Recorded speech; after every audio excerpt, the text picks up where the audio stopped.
We'll just end now with some polling information.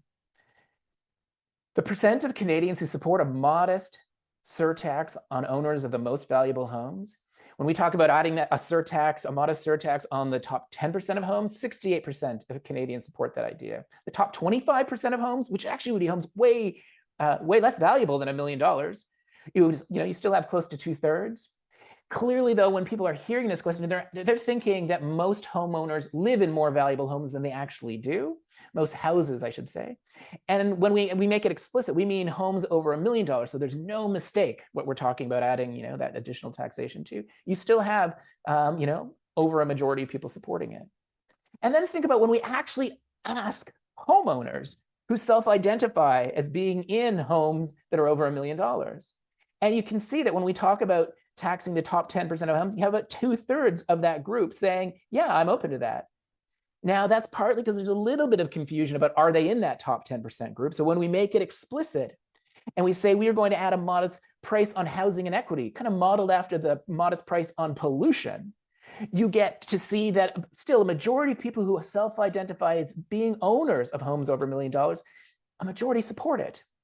But if you frame it as a surtax, just that framing alone causes the support to plummet. So I think that's a really key insight to us. And my last slide. On top of that majority support amongst Canadians generally, and even homeowners who self-identify as being owners of those properties above $1 million, on top of that majority support, poll respondents indicate that their support would increase if the tax shift would pay for income tax cuts for middle and lower earners. 43% of people say that their support would increase, pay for more affordable housing, 40%, about the same amounts if it was to pay for more medical care, long-term care, and pharmacare for our aging population, slightly less for childcare. It absolutely is a policy change that will help break our addiction to high and rising home prices. So it would help slow those home prices, giving earnings a chance to catch up. That resonates with people. Reducing wealth inequality resonates with people. Reducing inequality between renters and owners resonates with people.